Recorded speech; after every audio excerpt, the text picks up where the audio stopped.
For 3 years, Lucia thought she was going crazy.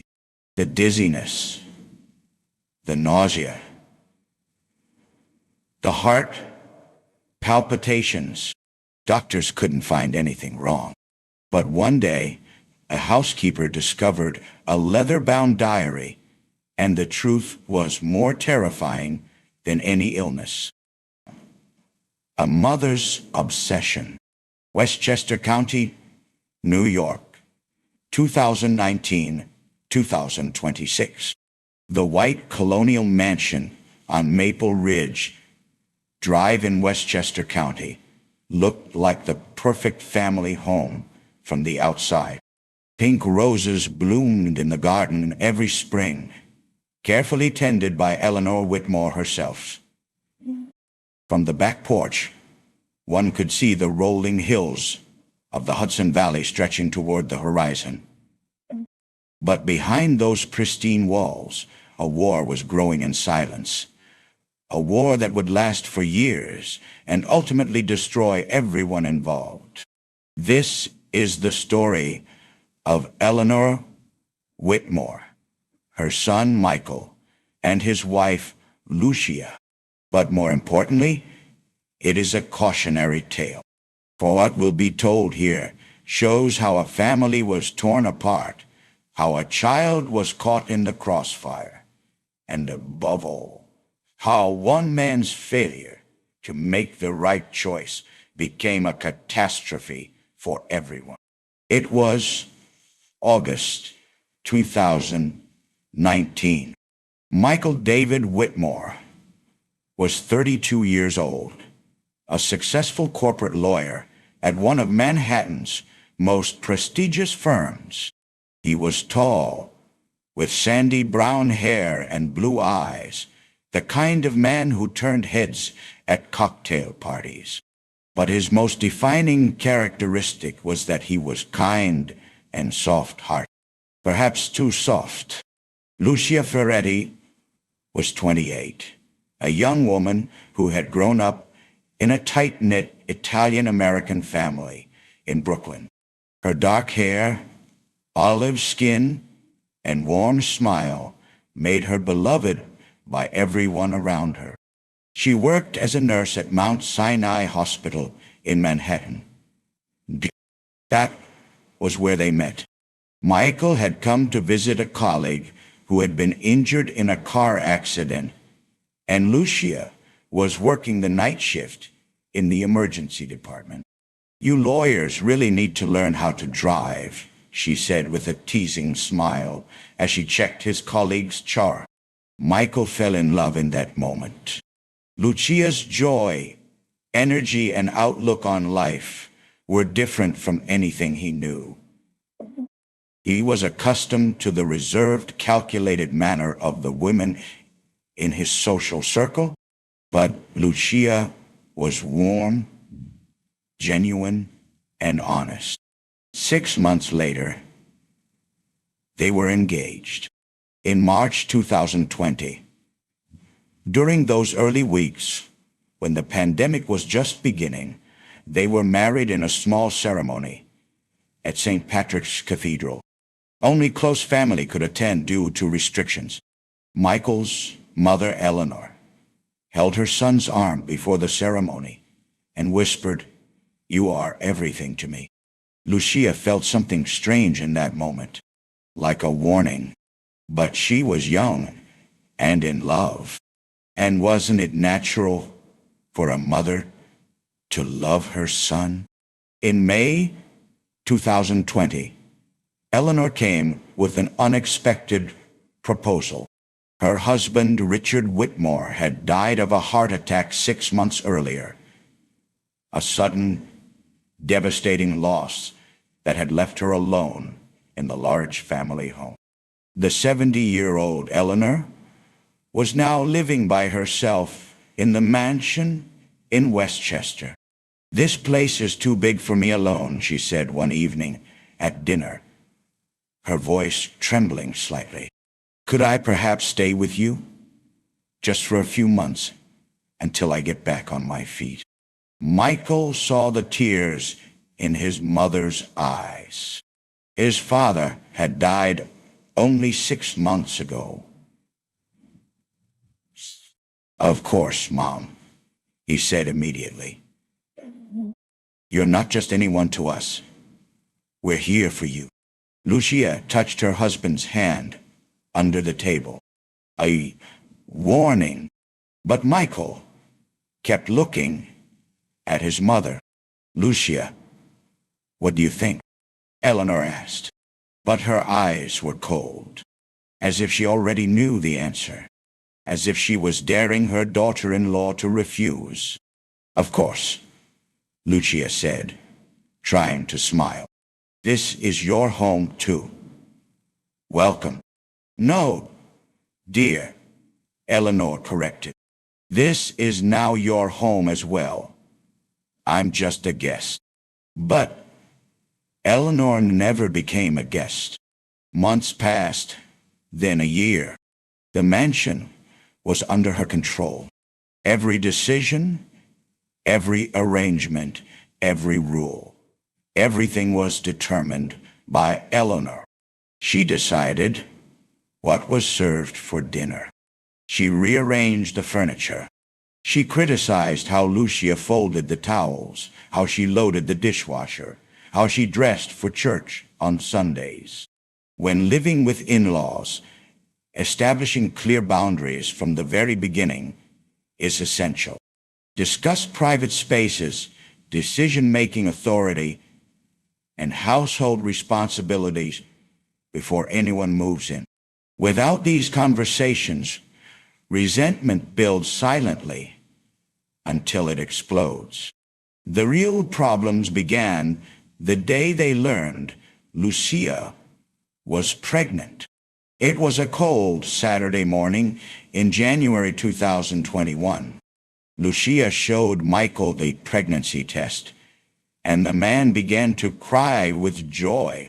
"I'm going to be a father," he whispered, embracing his wife.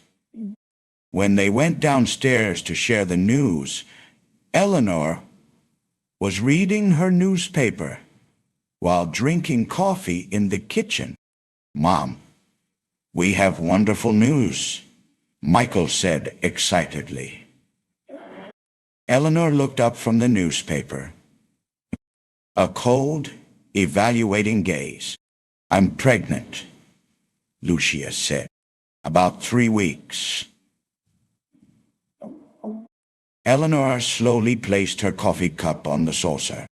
"Congratulations," she said, but there was no smile on her face. "Are you ready for this?" "What do you mean?" Michael asked.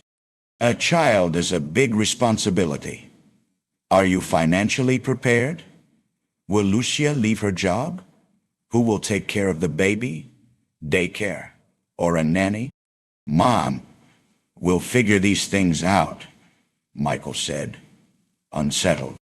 Of course," Eleanor said, rising. "I'm just trying to be realistic. You both work. I'm here, of course, and I can help. After all, I raised 4 children. I have experience."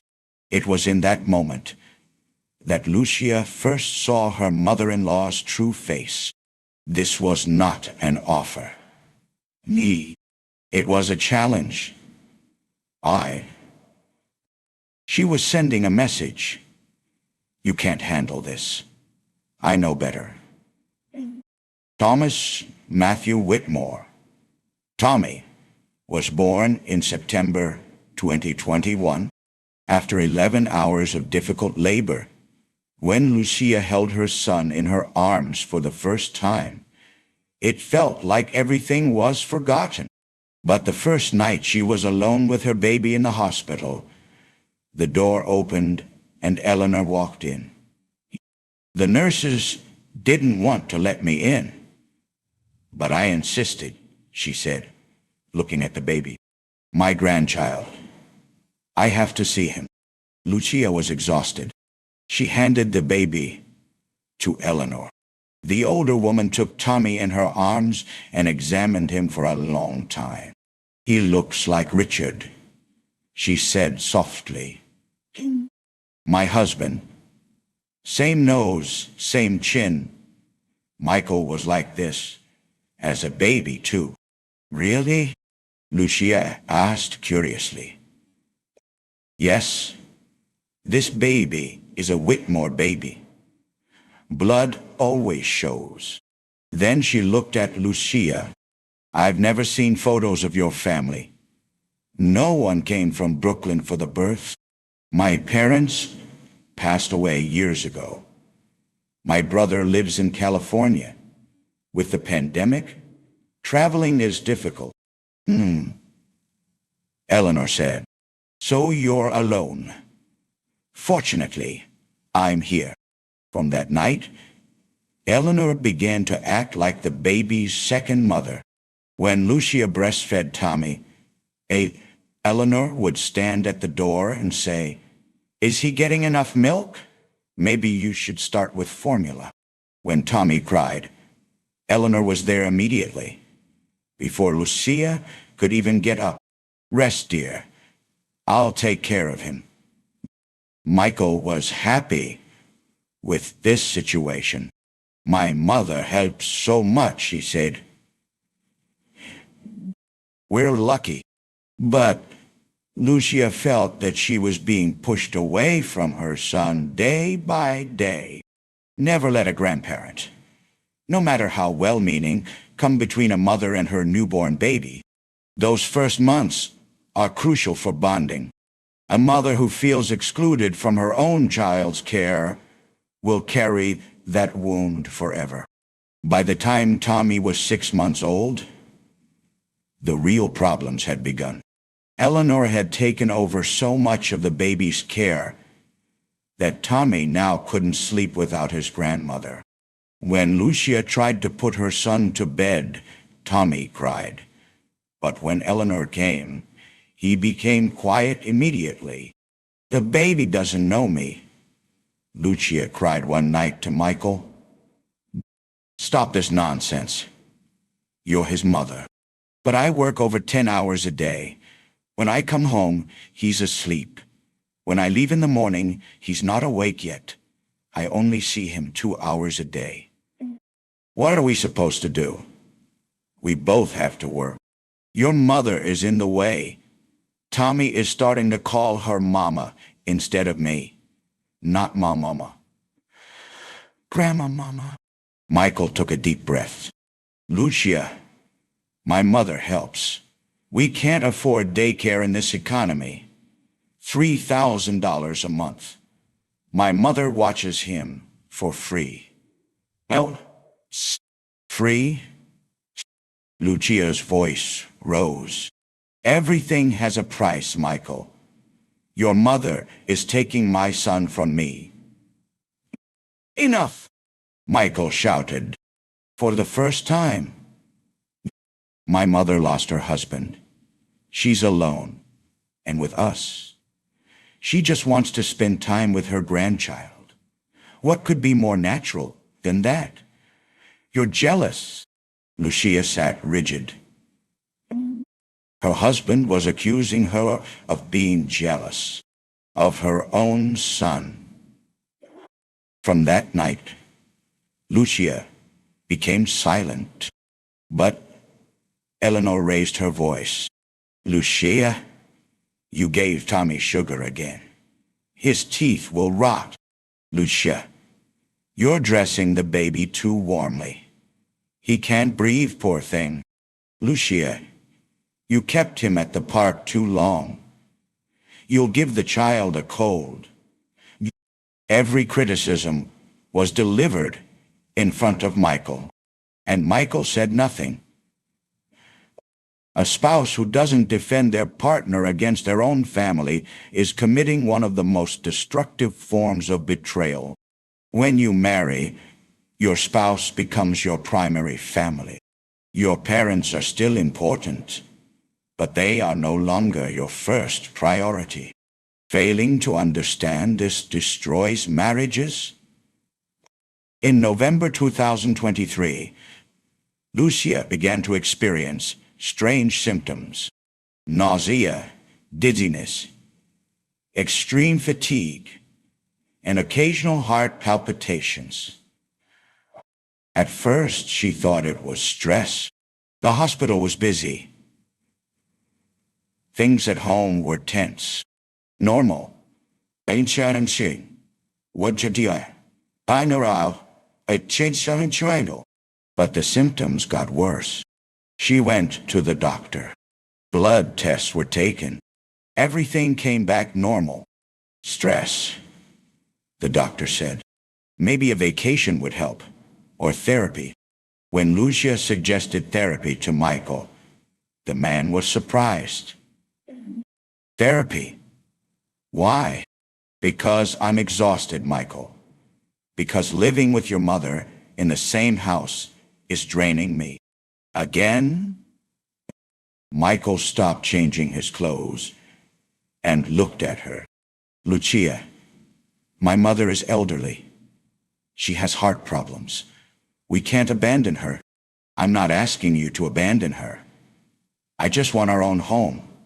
Our home. For 3, you, me, and Tommy. When my mother dies. The words cut like a knife. I didn't say that, Lucia whispered. But that's what you implied. You're waiting for my mother to die. Michael! Michael! But Michael had already left the room. Lucia's symptoms became much worse.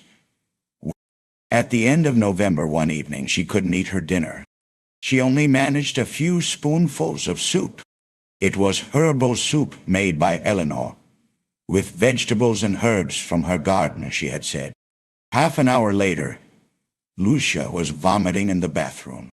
All night, she had terrible stomach cramps and heart palpitations. In the morning, she went to the hospital. The doctors said it was food poisoning. What did you eat last night? Just soup. Herbal soup. What kind of herbs? I don't know. My mother-in-law made it. She grows them in her garden. The doctor frowned. Some garden plants can be toxic if prepared incorrectly. Foxglove, for instance, contains digitalis. It can cause nausea, dizziness, and dangerous heart arrhythmias. Foxglove, also known as digitalis, is a beautiful but deadly plant. Its purple bell-shaped flowers contain cardiac glycosides that can cause nausea, vomiting, dizziness, visual disturbances, and fatal heart arrhythmia. In small doses over time, it can make someone chronically ill without being detected in standard tests. When Lucia came home, Eleanor was sitting in the living room, reading a book. How are you feeling, dear? Michael told me you went to the hospital. Food poisoning from the soup last night. Concern appeared on Eleanor's face. Goodness, how terrible. I ate that soup too. Nothing happened to me. Maybe your stomach was already upset. The doctor said it might have been from certain herbs. Impossible. I've been gardening for 40 years. I know very well which plants are safe and which are not. Lucia looked into her mother-in-law's eyes. There was something there. A glimmer, a strange satisfaction. From that day, Lucia became very careful. She didn't eat food prepared by Eleanor. It upsets my stomach. I'll make my own, she said apologetically. But in December, one morning, the same symptoms began again while she was drinking her morning tea. Nausea, dizziness. This time, she put down her cup. She examined the teacup carefully. There was a strange residue at the bottom, something that wasn't normally there. She didn't finish the cup, but put it in a plastic bag. The next day, she sent it to a private laboratory through a friend. The results came 3 days later. Trace amounts of digitalis, the toxic compound from foxglove, were found in her tea. Lucia's world shattered. This couldn't be real. Her mother-in-law was poisoning her. She was actually poisoning her. When she went to Michael with the report, she had the evidence in her hand. But Michael didn't believe his wife. This is impossible. My mother would never. Never? Look, here's the proof. Digitalis in my tea. Michael looked at the report. Then at his wife. Who put it there then? You put it there yourself to frame my mother. Lucia stumbled back. Do you really think that? What do you expect me to think? My mother is the woman who raised me. I'm what? You're just my wife. Just. That word crushed Lucia's heart. Eleanor had noticed the cracks forming between her son and his wife. And that was exactly what she wanted. But it wasn't enough. Lucia had to be eliminated completely. January 2024. Vishal. Bob. Yeah. Shot. Eleanor deliberately changed her own medication. She replaced her heart pills with harmless vitamins.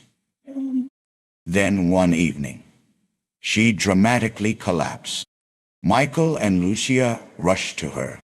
The ambulance came. At the hospital, doctors found inconsistencies in Eleanor's medication. Yeah, sure. This medication isn't correct, the doctor said. These are just vitamins. Your heart medication is missing. Eleanor opened her eyes. In a weak voice, she whispered, Lucia changed my medication. She's trying to kill me. Michael turned to ice. The doctor notified the police. Lucia was questioned. A search was conducted at the house. And in Eleanor's room, medication bottles were found with Lucia's fingerprints on them. Of course they were found, because Eleanor had asked Lucia to bring the medication bottles. Dear, can you get my heart pills from my room? My knees hurt. I can't go up the stairs. Lucia had brought them, and the fingerprints remained on the bottles. Michael no longer believed his wife. My mother was right. You're unstable. I need to stay away from you. February 2024. Lucia was mentally broken. Her husband had turned against her. Her mother-in-law was trying to kill her. Her son now called her other mommy instead of mom. One night, an old friend called. Daniel died. A doctor she had known since nursing school, now working in Philadelphia. Lucia, I can hear it in your voice. You're not okay. Do you want to talk? Daniel, I can't take it anymore. I'll come to New York tomorrow. Let's meet. Lucia hesitated, but she was so alone, so fragile. Okay. The next day, they met in Manhattan, at a quiet cafe in the village. Daniel listened to her tears. He held her hand. You're not alone, he said. And that night, Lucia made a terrible mistake. She went to Daniel's hotel in Midtown. There, to forget her pain, She chose the wrong arms. When she woke up in the morning, she hated herself. She had betrayed Michael. No matter how bad her mother-in-law was, this wasn't right. But it was too late. Infidelity is never the solution. No matter how desperate you feel, no matter how alone. If your marriage is over, end it first. Then start a new relationship. And cheating doesn't solve problems. It creates new ones that can never be fully undone. Eleanor found a chance to check her daughter-in-law's phone. The messages with Daniel were there. Photos. Everything. The old woman smiled. Finally, she had won. She called Michael to the room. Son, I need to show you something, but be prepared. You will be very hurt. When Michael saw his wife's phone, the messages with Daniel, the photographs, he turned to stone. My mother was right, he whispered. You're a liar. In March 2024, Michael filed for divorce. He demanded full custody. Eleanor's lawyers were the best. Expensive, but effective. During the trial, everything was turned against Lucia. The alleged medication tampering, the poisoning accusations she had made, the infidelity photographs. Lucia was portrayed as an unstable mother with mental problems. Lucia's lawyer tried to defend her. My client was subjected to systematic psychological abuse by her mother-in-law. She was poisoned. All of this is a conspiracy. But the evidence was insufficient. Eleanor was a perfect witness. Calm, sad, concerned grandmother. The judge delivered the verdict in June 2024. Full custody to Michael. Boy Pai Shen Show a what or no a dear but it's not dissimilar. Lucia received only supervised visitation once a month. When Lucia left the courtroom, she couldn't walk. She had lost her son. 2024, 2025. That too. Lucia moved to a small apartment in Brooklyn, back in the neighborhood where she had grown up. She continued to work because she had to live. But she wasn't truly living. She saw Tommy once a month, under the supervision of social workers. As the child grew, he became more distant from his mother. Why aren't you there? He asked one day when he was 4 years old. Because Mommy and Daddy live separately now. Grandma says, you left us. Lucia's heart broke into 1,000 pieces. No, sweetheart. Mommy never left you. Mommy loves you very much. But Tommy looked at her with distrust. Eleanor's poison had worked its way into this innocent child's mind as well. Never use children as weapons in adult conflicts. A child who is turned against one parent carries that wound forever. The damage you do to them in your battle with your spouse or in-laws will haunt them, and you, for decades.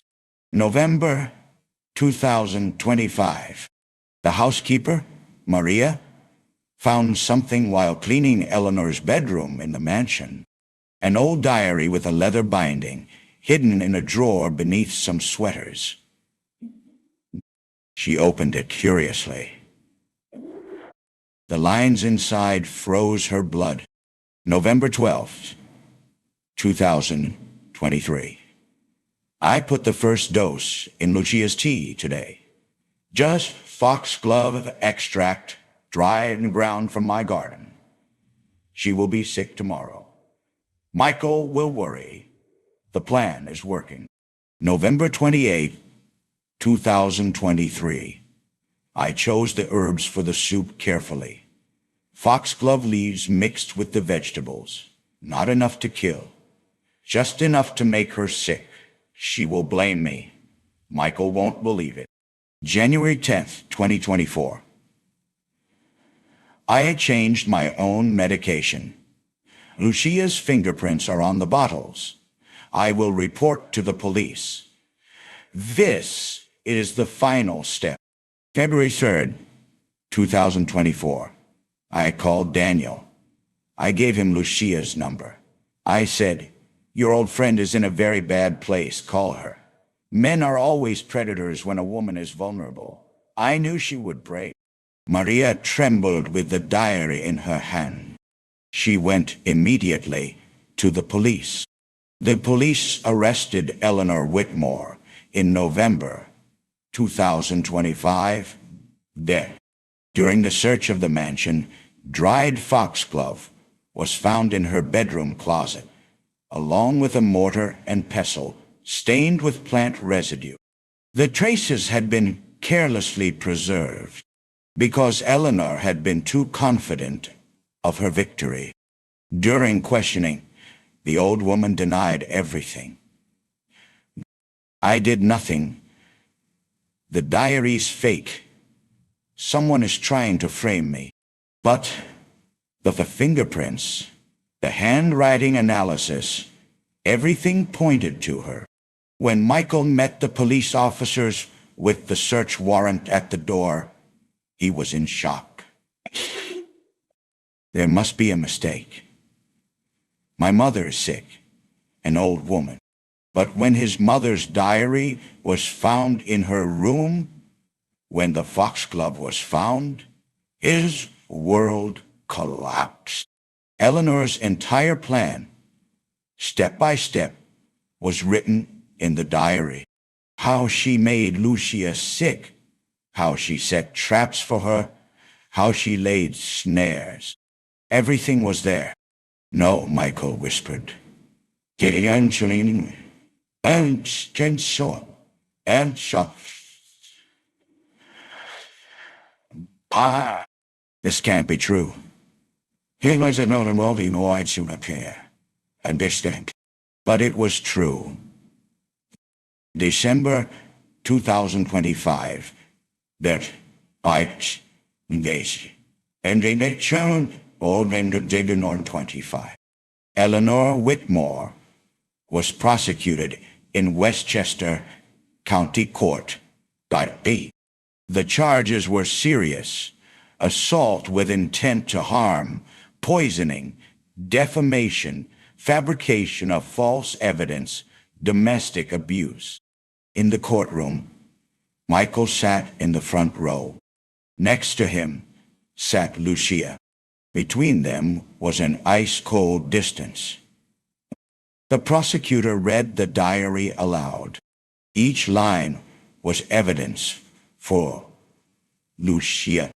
Each word was a knife wound for Michael. The defendant systematically applied psychological and physical violence against her daughter-in-law for 3 years. She poisoned her with foxglove extract.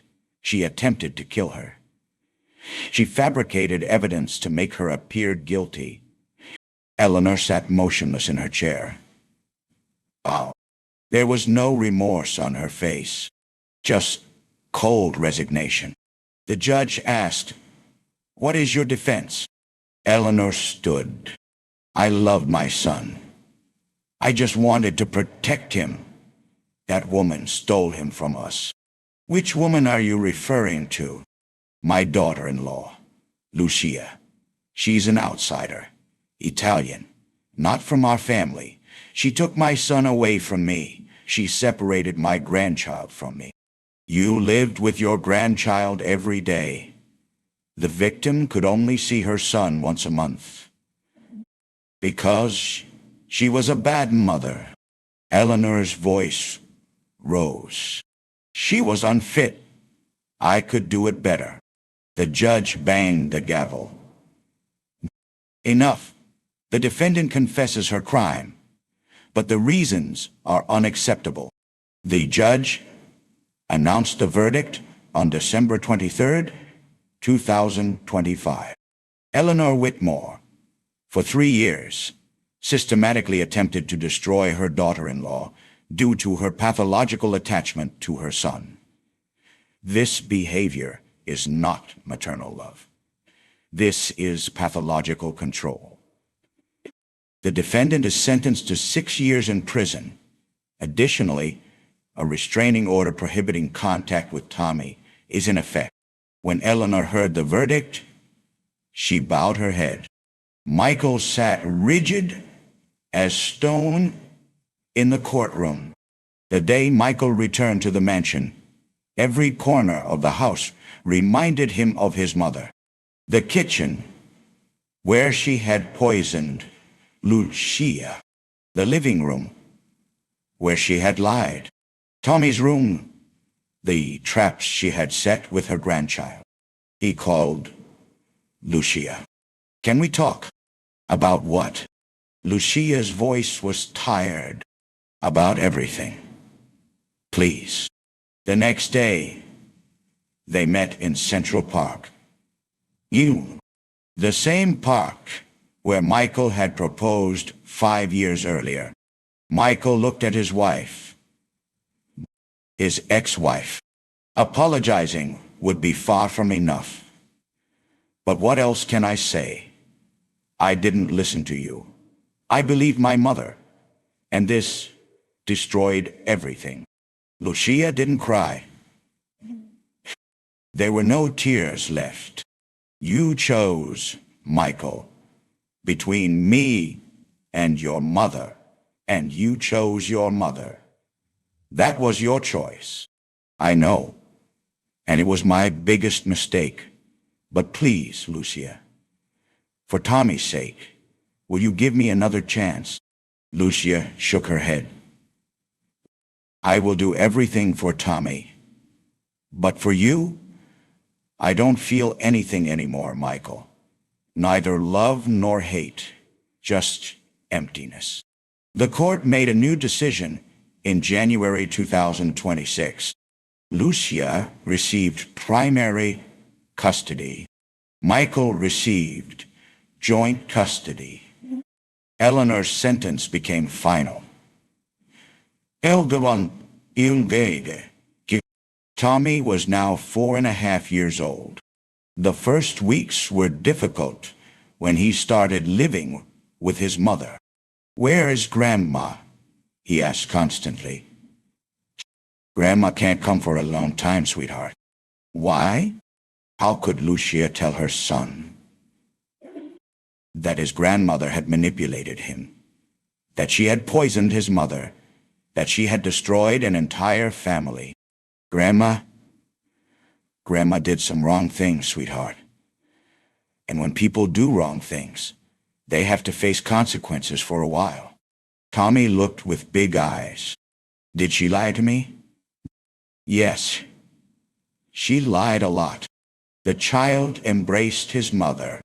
Perhaps he didn't fully understand, but he felt it. He felt the truth somehow. Michael was left alone in the mansion in Westchester. His mother was in prison. His wife had not forgiven him. His son came only 2 days a week. One evening, he went into his mother's old room, the room where she had kept her diary, her foxglove, her plans. On the dresser was an old photo album. Michael opened it. Inside were photos of himself as a baby with his mother. Eleanor was smiling, young, beautiful, happy. Her gaze at her son was full of love. When did you change? Michael whispered. When did you become this monster? But there was no answer. This is a true family drama that took place in New York. The names have been changed, but the events are real. And this story gives us all important lessons. Maternal love is not control. A true mother allows her son to build his own life. Otherwise, love becomes poison. In a marriage, the spouse must be the priority. Michael made the biggest mistake by choosing his mother over his wife. When you marry, you start a new family. Your old family is important, but it is now secondary. Betraying your spouse destroys your entire life. The seeds of suspicion are sown early. Lucia felt Eleanor's hostility from the first day, but she was silent.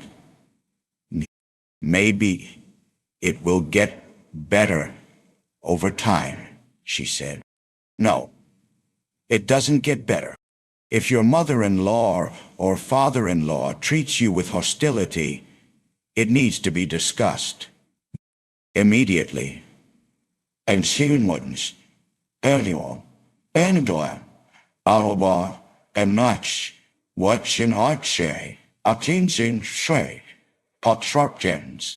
Otherwise, poison takes root. Infidelity is never the solution. Lucia made a terrible mistake by being with Daniel. Yes, her husband didn't support her. Yes, she was alone and fragile. But infidelity doesn't solve problems. It just creates new ones. If your marriage is over, separate first. Then establish a new relationship. Children should never be used as tools of war. Tommy was the most innocent victim in this war. Eleanor used her grandchild against Lucia. Manipulating a child is the greatest evil. If you are in such a situation, protect your child. Never involve them in adult battles.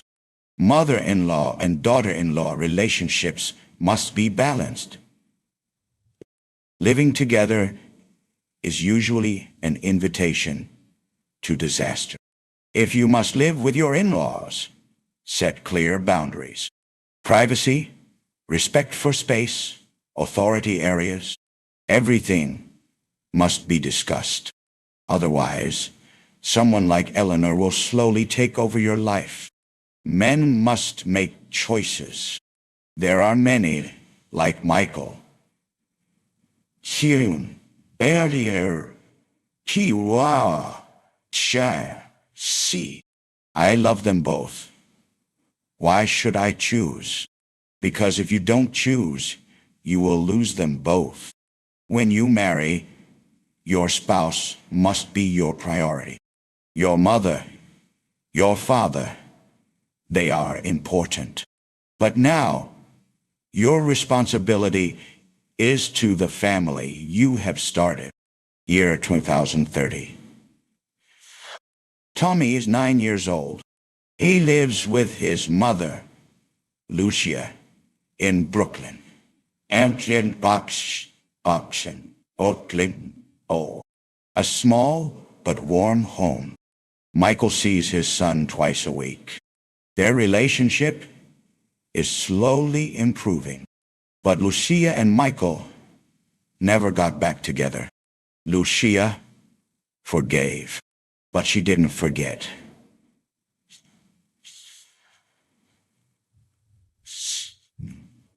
Eleanor is in a women's correctional facility upstate. Release date 2031. But Tommy refuses to see his grandmother. She lied to me, he says. I don't want my grandma. A mother lost her son. A man lost his wife. A child lost his innocence. And all because of wrong choices. Dear listeners, this story is painful, but it is true. And it gives us all a lesson. Your family can be the most important thing in the world to you. But family can also be poison. If you see control, manipulation, betrayal, don't be silent. Because in the end, everyone loses. Make your choices carefully. Prioritize your loved ones. But don't try to control them. True love is letting go. Life lessons from the story. For healthy mother-in-law, daughter-in-law relationships. Establish clear boundaries from day one when living together. Discuss private spaces, decision-making authority, and household responsibilities. Respect the new mother's bond with her baby. Never interfere. Address hostility immediately. Silence allows poison to take root.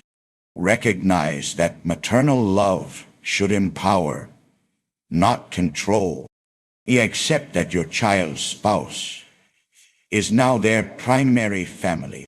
Understand that grandchildren are not tools for manipulation. If they need for jobs, they support the marriage rather than competing with the spouse. What not to do. Never criticize your daughter-in-law in front of your son. Never try to come between a mother and her newborn. Never use grandchildren to undermine their parents.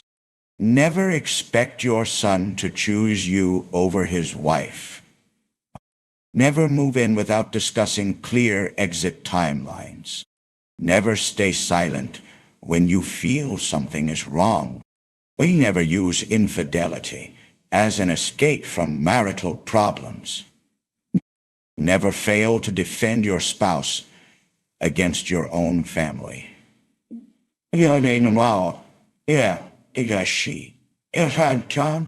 For sons, husbands caught in the middle, your wife must be your first priority after marriage. Defend your spouse when your family criticizes her. Don't dismiss your wife's concerns as jealousy. Recognize manipulation, even when it comes from your mother. Set boundaries with your parents to protect your marriage. If you don't choose, you will lose everyone.